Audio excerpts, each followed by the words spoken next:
Hello, I'm Jackie Hayes, founder and chief marketing strategist of Crayons and Marketers, a full service marketing agency here in Nashville, crafting culturally sensitive, data driven content marketing for ambitious brands. And it is National Black Business Month, celebrating the tremendous impact Black owned businesses have on the economy, our communities, and their families as they build generational wealth. For me, as a Black woman and Black founder, it was important to me to do something special to shine a spotlight on Black founders this year, especially after the last 16 months. The pandemic disproportionately impacted Black businesses in general, but also created opportunities for some Black founders to pivot and innovate. So, we developed a Black Founders Courageous Comeback series, where during the month of August, we invite Black business owners to share their experiences from over the last few months to not only display their resilience and to showcase their amazing businesses, but to also let the world know that we're here and ready and capable to do the work. Perhaps even more important, to hopefully inspire someone who may be on the verge of giving up. So, today, I have with me a brilliant young man who knows how to capture life's most important moments through his lens. Javan Cornelius is the founder of Shoeshine Media and an international award-winning content creator who has worked with some of the most notable experts in speaking, entertainment, religion, educational, and corporate industries. So Javan, welcome. Hello. Thank Hello. you for having me. Of course, of course. Well, you and I have worked together on projects in the past, and so of course I was going to include you in this amazing work here. So tell us a little bit about yourself and Shoeshine Media. Well, of course, my name is Javan Cornelius, and I am a independent film director, and I'm also running a media service called Shoeshine Media. I'm also a reoccurring digital producer for the Jeremy Anderson Group, which is in Atlanta, Georgia, and also for OWN TV's Melody Hope and Martell Hope, who have a show called Love and Marriage Huntsville. Oh, really? I didn't know you did that. Awesome. Yes. Now, are you from Alabama? No, I'm originally from Seattle, Washington. I didn't know that. Okay. Yes. I'm thinking you were so I'm from Alabama, from Birmingham. Whoop, whoop. And so I thought that you, I don't know why I was thinking you were from Hunt. Was it you went to college in Huntsville? Yes, I went to Oakwood University in Huntsville, Alabama, and I stayed down there after I left school for about 10 years and really just kind of just built myself up as a video creator. Huntsville is a beautiful town. It's like a mini Atlanta. Yeah. You know what? And a lot of people don't know that. I'm from Birmingham, and when I was in college at Tennessee State University, people would ask us, "Well, you from Birmingham? Is there cows in the road?" I'm like, Mhm. "What?" And so when they think about Huntsville, they think it's very rural. So that's Oh not no, the case. no, And it's more no, than it's a NASA. city. And it's more than NASA. Yes, Okay. yeah. So how did you get into videography? Really, it started in high school. You know, my teacher brought some video production equipment to class and told us to go out and make some videos that had to do with the issues that we were talking about in class. And from there, I got the bug and I received the opportunity to attend a historical Black college university at Oakwood. And it's just taken off ever since. Well, that's fantastic. And so you mentioned some of the projects that you are working on. So if you think about how long have you been in business? I have been in business since 2012. Since 2012. If you think about during that time, what has been some of the favorite projects that you had? Oh, definitely by far. I was contracted to develop a series called the Grace Tour. Hmm. And on that, I documented three motivational speakers traveling around the country in this Sprinter van. And also, this was the beginning of a company called Next Level Living. And so we began to travel national. And by the second year, we were going global. So I was literally taking a plane every week to a different state or overseas to develop these documentaries that would go on the web and also to develop corporate videos. So I love that job. We did that for about 2 to 3 years, and I love traveling. So I bet. And so when you think about your industry, how diverse do you find it? um, it's not that diverse when it comes to African Americans or minorities behind the camera, but there are a lot of opportunities now, especially we're seeing from COVID-19, where bigger companies are seeking to have inclusion Mm. for people who are behind the camera who have a story to tell, like myself. And that's amazing. And that's a great segue into where we're headed. You know, COVID-19 is often considered a dual pandemic, right? And so, Mhm. but there were actually three factors at play. You had health, of course, the health impact of COVID-19, and then we had wealth when the economy shut down and nothing was happening last year. And then we had calls for social justice, you know, after the murder of George Floyd and Breonna Taylor and so many others. And so how did all these factors impact you and your business last year? You know, they definitely impacted us, where there was a time when people were not calling for videos. And so we had to find new services to provide. And the first uh, issue that we solved was there was a church that just had a terrible virtual service. And so what we did is we offered the service to pre-record services, since they weren't comfortable with coming inside of church. Right. When the pandemic first started, everybody just did not know how this virus was going to act. And so we gave them the advantage of recording two services within 1 week, and that cut down on the interaction with each other. And it also opened the church up to really incorporating media. Not every church is modernized with Right. media. So that's one of the challenges that we faced, and one of the obstacles that we were able to overcome. And that's a great point that you raised with organizations who were not thinking media before the pandemic. Hmm.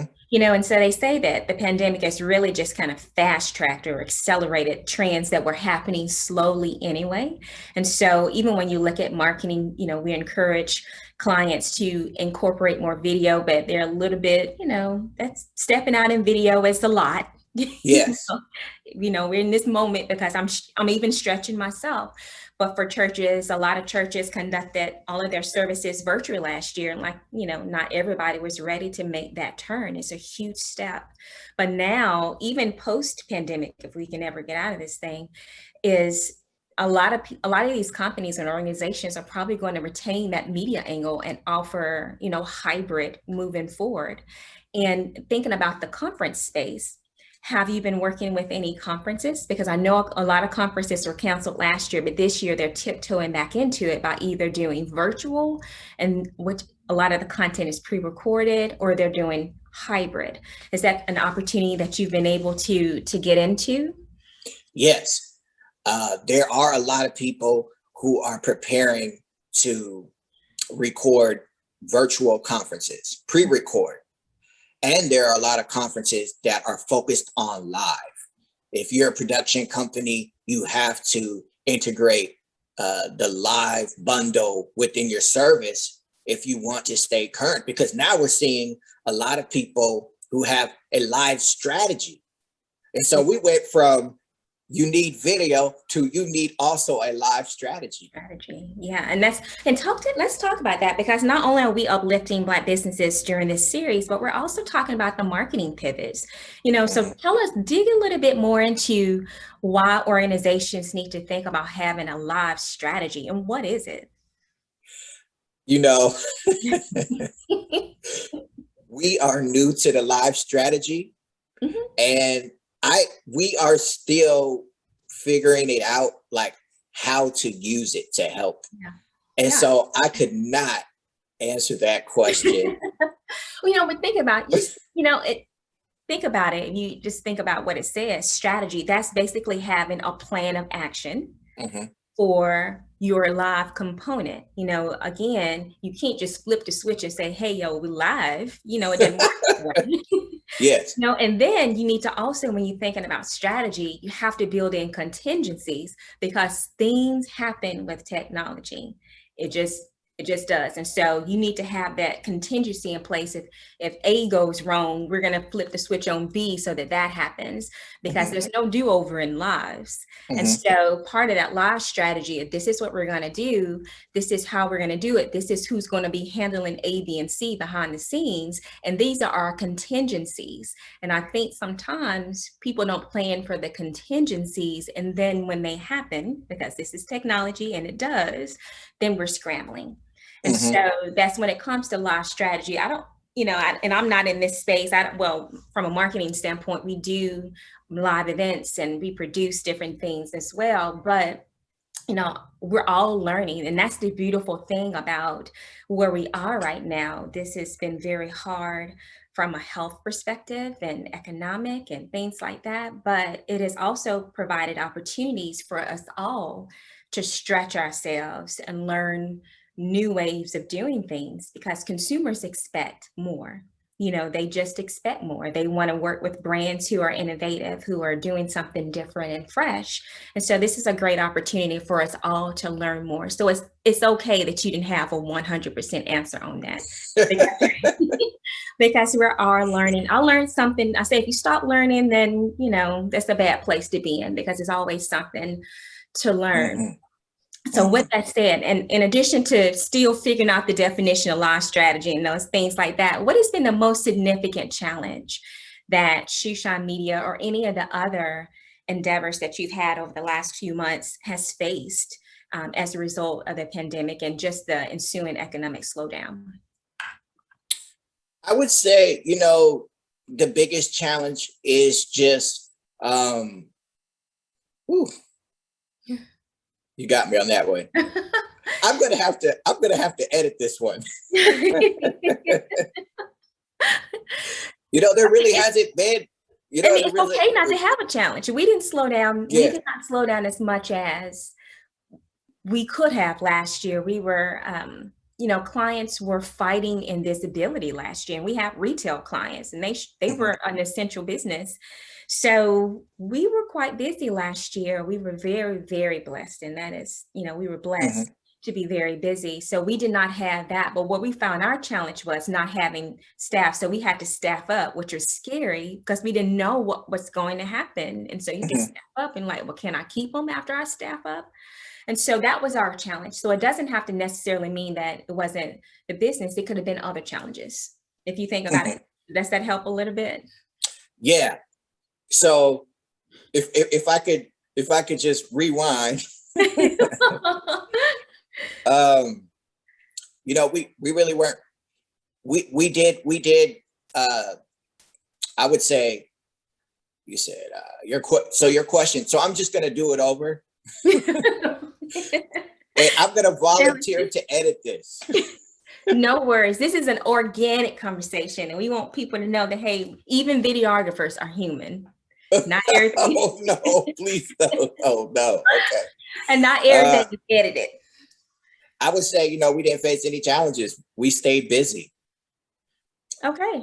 And that's okay. Of course, we had the challenges of, uh, you know, um, if we found out someone was sick, Mhm. but there was actually a lot of education out there for video production companies to learn how to conduct a COVID-19 set. And so we followed that protocol, and we also found a place, and um, it was in, we found a clinic where they gave out rapid testing. And Mm. so our clients knew before we worked for them that we were negative. And so that was one of the things that happened, and we were able to solve. That's awesome. And so, because I could imagine that there would be demand for organizations, especially as they were, because not everybody was able to work from home. And that's a big, Mhm. we think and we talk about, and how the pandemic disproportionately impacted communities of color, because a lion's share of those organizations or those individuals are in services like healthcare and areas that couldn't Mhm. work from home. So was there a need for educational material, videos on how to do things? Did you have any opportunities like that for organizations looking for people to shoot content about health protocols? Yeah, there was definitely people looking to shoot videos and showing that they were ready to service and prepare and be prepared during this pandemic. Yes. Awesome. And so you were deemed essential last year almost. Yes. Oh, absolutely. Yeah. Deemed essential. So fast forward to 2021, the here and the now. So it sounds like you didn't necessarily have challenges being that you did not have any work coming in, Mhm. but there were still challenges in having to work in a very challenging environment, because not only do Mhm. you have to keep your clients safe, but you have to keep yourself and your teams safe, because at that point, in last year, we didn't have vaccinations and things in Mhm. place. And so the only thing we could do was mitigate the risk of exposure. Mhm. And so Mhm. how did you overcome the challenges last year? Sounds like you did the rapid testing, but Mhm. are any of those challenges spilling over now that we're open essentially? Or what did you learn from last year that you think is still just a good practice to keep using this year moving forward? Um, those challenges are not spilling over to this year. I'm shocked. We shot a TV pilot during COVID-19, Wow. and it was like it didn't even exist. And so, um, 2021, most of the people that are calling us, they're not really concerned with it. They're taking safe precautions. We're taking safe precautions. But it's like it's not out here as of right now. Right. Now, do you think that has anything to do with the fact your reputation, number one, and two, Mhm. that how you've marketed your business and your safety protocols? Do you think that has helped build up that confidence in your solution, that people know that you're going to come to the set or on location or whatever in a way that is aligned with CDC guidelines? Yes, absolutely. We let people know in an email that we are going to take those precautions and that we are aware that the pandemic is still going. Yeah, absolutely. It is definitely Mhm. still going. And so let's think about, so it doesn't sound like you necessarily had a comeback, but the series is not just about the comeback, it's just about being courageous in itself, because last year was hard. I Mhm. think we all came to that moment, because for Nashvillians, it was right after the tornado, dealing with the impact of that. And then we dove right into Yes. COVID, remember those moments. And then for a lot of us who have children, then the kids were out. And so it was a lot last year. Mhm. And I remember a colleague, she described it as being in a sense of mourning, because so many things happened that were negative at one time. And so if it wasn't a comeback, what do you think sustained your success last year? You may not been doing the business, or you may have been on the level that you were, but what kept you grounded? What kept you positive? And why are you still here today, despite a very challenging few months? What kept me grounded is definitely my faith. Mhm. You know, I'm someone that uses my faith to help me battle some of the toughest jobs. And I believe in that, this is one of my gifts. Um, and also, um, we just have to be open to diversifying. We are known for a few other things, but incorporating like virtual conferences or being open to shooting live video, which we never have done, that helped. Right, absolutely. And so I think you said a couple of things: staying open and diversifying. And so not having, as your mom would say, all your eggs in one basket, right? And that's important as we're moving forward, even into 2021 and 22 and going forward. How can we look at our businesses and find different buckets for it to be in, so that if one has a slow season, maybe another bucket is starting to rev up. And so I think, again, pandemic is horrible, it's devastating, but there are some nuggets of learnings here that we can take away if we look hard enough. So what do you want potential clients to know about Shoeshine Media or any of your other buckets? What do you want them to know about your business right now? You know, Shoeshine Media is very unique. We are different than other production companies because we specialize in helping people tell stories. A lot of our clients are return clients because of the videos that they do with us work. And our top video is, of course, an About Me video. And that is a video where we help a client express what they do, why they do it, and who they are. And this video has worked for years. And so that's one thing that we specialize in. And we're also just very unique because we find a conventional way to get it done. Times have changed. Digital technology is affordable. And so you don't need a big production company to come in and tell your story or capture what your company is doing. Now you could use these little cameras that have 4K quality, and it takes under 2 hours to just show the world what you're up to. And so that's what we specialize in. That's just one avenue that we specialize in. What, go ahead and tell us the rest of the avenues that you specialize in. Well, one of the other things that we get a call for is sizzle reels, and those are really important. Sizzle reels are basically you having a concept or an idea. It could be a service or it could be a TV show. And so we've got the great opportunity to work for Melody Holt, who has a TV show on OWN TV called Love and Marriage Huntsville. And so she is a producer of that show. But for the listeners out there, how did she get a show on OWN TV? And it starts with a sizzle reel. It's producing a 3-minute idea of your concept, and it's cost effective. And, we used to get these calls all the time. Hey, I got an idea for a TV show. And a long time ago, we were producing like 30-minute versions. But now you could do a 3-minute version, get a meeting with a producer, and you can get that idea out there. So you don't have to sit on that idea. And so that's one of the other things that we do at Shoeshine Media Studios. Awesome. So it's almost like that, like a pitch. It's a 3-minute video pitch to pitch your idea. So yes. Very interesting. And so sizzle reels are amazing. I love doing those. And yes. so we talked about the About Me, the sizzle. And so why should brands think about adding more video to their marketing mix? Why is it essential in this new normal that we're all, marketing in?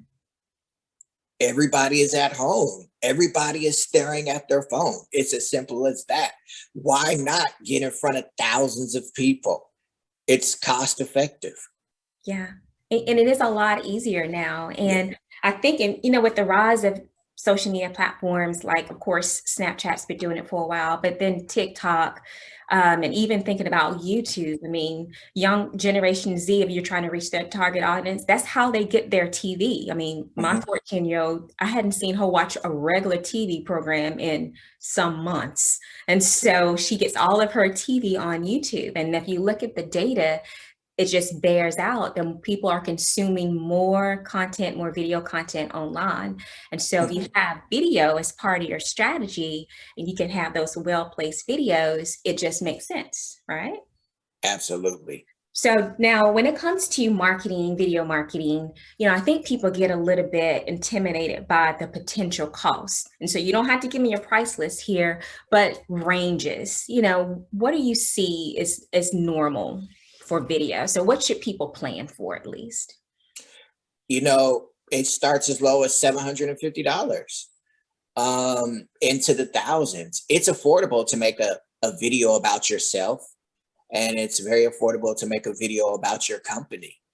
Um, Less locations means a more cost-effective price for an entrepreneur, but you definitely can't afford to not have something that talks about what you do. Your brand is important. I asked a real estate broker in North Alabama. Her name was Elizabeth Goldman. I hope I don't get in trouble. I'm saying all these names. But, I was very curious. I said, you're here in North Alabama. I live in Tennessee. You guys already have a video creator here. And I have to start doing this because I need to know why people are hiring me. And I said, why did you hire me? She said, I saw a video on the internet about you. And I love the fact that you were a barber and a shoe shiner in college. And I could see that in your video work. And so I said, wow, my videos really work. And it's all about a connection. And, sometimes people are like, oh, they just look at video strategy as just another gimmick that they have to buy to attach to their business. No, this is an opportunity to give people a chance to connect with you. I don't know if you ever get those messages on Facebook from like these Forex traders. No. Okay. Okay. You don't get those messages? I don't know. I could. I may not pay attention to it, but yeah, keep going. I always get these messages from people who are trying to introduce me to Bitcoin or Forex. Yeah. Okay, got it. Yes. Okay. And I always ask them, like, who are you? Like, I want to know who you are before I do business with you. And so that's where Shoeshine Media comes in. We give, people a chance to know who you are. Yeah, well, you know what? And that's good marketing in general. You have to, the minute you start thinking of your audience as this big sea of people, you automatically have lost them. It's just about having a conversation, and video is personal, right? It's very personal. And so I think it's worth it to invest in at least one professional video. If you make it evergreen enough, you could use it probably for a good little while, but I think everyone should invest. And this is me talking to myself. I think everyone should invest in at least one good video that tells your story. And do you help brands come up with the concept for their video? Absolutely. We're actually running a special now, a back to school special, where we help you do that video. And I'm not being sales, that was before you called me. No, I just saw that. And I was going to bring that up. So I'm glad that you did. And so let's talk about the back to school special. So my back to school special is we do an About Me video for you in one location. Takes up to 4 hours. And we basically show you what has worked for our clients previously. And so we come in there, you tell us about your company. And, we could do it, very artistic, or it could be very corporate. So that video is done, and we turn it around within a couple of days. And that video is 60 seconds. And you could take that video and you could put it on TV. You could put it on your website, and you could also put it in Facebook or social media ads. Absolutely. And so that's important, being able to use the different formats for that. So I think it's just worth the effort, worth the investment. You have to ask yourself, is my business worth the investment? And if you believe in yourself, the answer is probably going to be yes, you're worth it to do this, because there's so many different things in marketing that you could do, and a lot of them don't pay off. And so you have to ask yourself, where am I going to get the most bang for my buck? And a good video that really is, it really shows the human side of your business. People connect with humans, not brands. People buy from humans, not brands. And so this is just a great way to humanize your business. And so finally, what wisdom can you share with other Black founders out there striving toward their comeback, or striving towards their innovation that they came up with as a result of COVID? What wisdom do you have for them? Be open to change, and That is one thing that helped us. And understand, in this, there's always another level that your business can go to. I'm big on continuing education. It's okay. I learned from young people in my industry. I learned from old people in my industry. And, It's just you important know, to keep learning. yes, things are going to change. It's not always going to be the same. So get involved in that continuing education and be willing to add skills. Absolutely, absolutely. But thank you so much, Javen, for joining us today. If people want to get in touch with you, how can they reach you? Oh, they can visit me at shoeshinemedia.co, or they can simply type my name, Javan Cornelius. You can find me on Facebook. Every social media platform I have, it's about video. So you can contact me anywhere. Awesome. So again, to everyone out there, thank you so much for joining us for the Black Founders Courageous Comeback series. Don't forget to like it's a new YouTube channel, so you're not going to see anything out there. So we need your likes out there. So I just set it up. This is us stretching ourselves and doing what Javen has just said, trying something new. So we've just set up our YouTube. So make sure you go out there and like it so you don't miss any of the series. We have even more founders coming up in our next episode and future series. For more information about Crayons and Marketers, you can head over to crayonsandmarketers.com. And from there, you can follow us on social media. So thank you again, Javen. And I'll see you soon.